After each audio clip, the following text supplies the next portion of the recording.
दोस्तों, आज मैं आपको जो कहानी सुनाने जा रही हूँ, ये कहानी है जादुई दो नागिन बहन की। तो चलिए दोस्तों, देखते हैं आज की ये कहानी। बहुत समय पहले की बात है, किसी राज्य में एक स्वार्थी राजा रहता था। वो अपनी रानी को बिल्कुल भी पसंद नहीं करता था, क्योंकि उसके पिता ने उसकी मर्जी के खिलाफ उसकी शादी करवाई थी। उसी राज्य में एक लालची और धोखेबाज जादूगरनी भी रहती थी।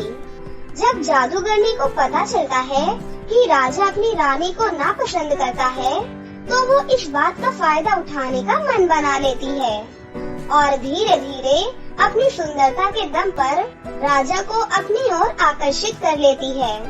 राजा पूरी तरह जादूगरनी पर मोहित हो जाता है और राजा उससे शादी करने का फैसला कर लेता है। फिर एक दिन, सुनो मेरी जादूगरनी, मैं तुमसे बहुत प्यार करता हूँ और तुमसे शादी करना चाहता हूँ। मैं भी आपसे बहुत प्रेम करती हूँ महाराज, और आप ही के साथ अपना पूरा जीवन बिताना चाहती हूँ। लेकिन आपकी रानी के रहते हमारी शादी कभी नहीं हो सकती। तुम चिंता मत करो, हम दोनों मिलकर उसे रास्ते से हटा देंगे। फिर मैं तुमसे शादी करके तुम्हें अपनी रानी बना लूंगा। लेकिन ये काम हमें बड़ी चालाकी से करना होगा, ताकि किसी को हम पर शक भी ना हो, क्योंकि मेरे पिताजी को अगर मुझ पर जरा भी शक हो गया तो वो मुझे राज्य से बाहर निकाल देंगे। आप चिंता मत करिए महाराज, मैं बहुत बड़ी जादूगरनी हूँ। मैं अपनी जादुई शक्ति से आपकी रानी का खात्मा कर दूंगी और किसी को कुछ पता भी नहीं चलेगा। फिर अगले दिन राजा रानी को जंगल की सैर कराने ले जाता है। तभी उसे बहुत ही बड़ी नदी दिखाई देती है।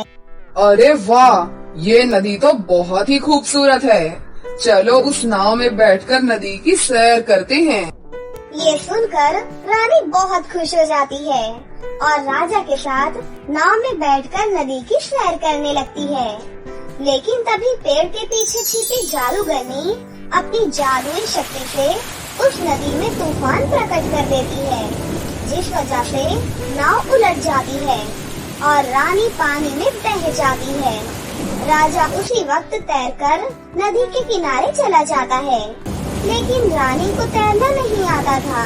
इस वजह से वो पानी में डूब जाती है।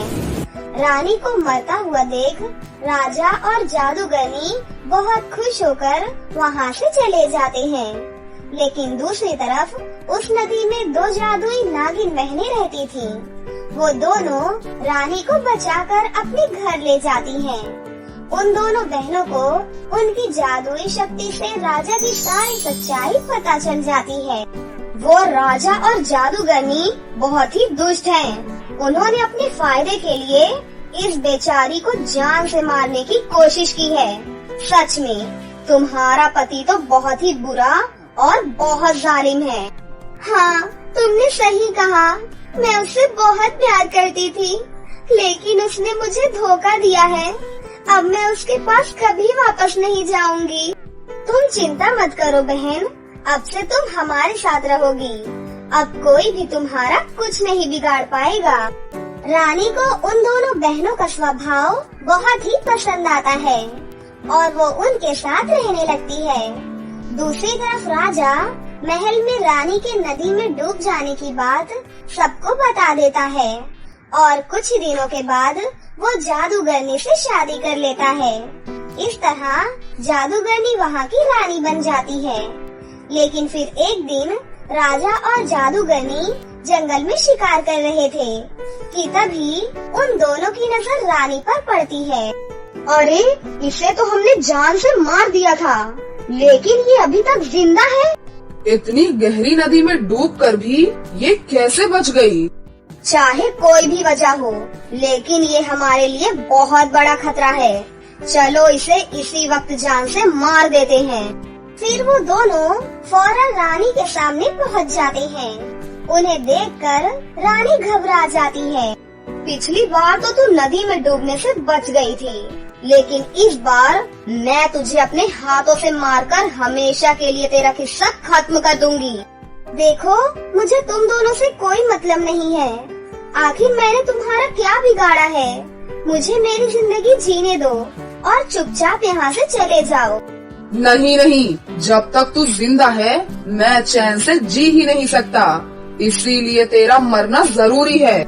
तभी जादूगरनी अपनी जादुई छड़ी की शक्ति से वहाँ एक बहुत ही खतरनाक सांप प्रकट कर देती है।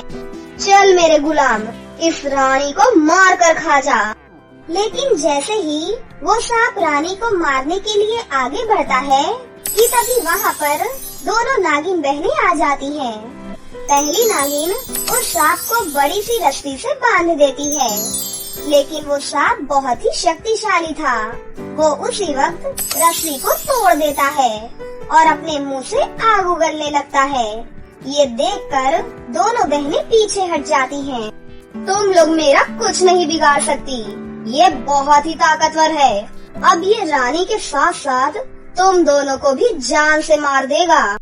लेकिन तभी दूसरी नागिन बहन को एक उपाय सूझता है और वो फौरन अपनी आंखें बंद करके अपनी शक्ति से वहाँ जादुई नागमणि प्रकट करती है।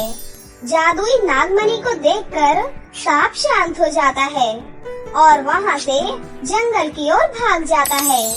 ये देख जादूगरनी को बहुत गुस्सा आता है, लेकिन इससे पहले कि वो कुछ कर पाती, तभी वो दोनों नागिन बहनें जादूगरनी और राजा के ऊपर आग की बारिश कर देती हैं, जिससे दोनों बुरी तरह तड़प तड़प कर इधर उधर भागने लगते हैं। ये सब क्या हो रहा है? कोई बचाओ हमें। दूसरी तरफ जादूगरनी की जादुई छड़ी भी जल जाती है, जिस वजह से वो कुछ भी नहीं कर पाती और देखते ही देखते थोड़ी ही देर में दोनों जलकर राख हो जाते हैं। इस तरह से उन दोनों को उनके किए की सजा मिल जाती है। उस दिन के बाद से रानी की जिंदगी में कभी कोई परेशानी नहीं आती और वो हंसी खुशी अपनी जिंदगी जीने लगती है।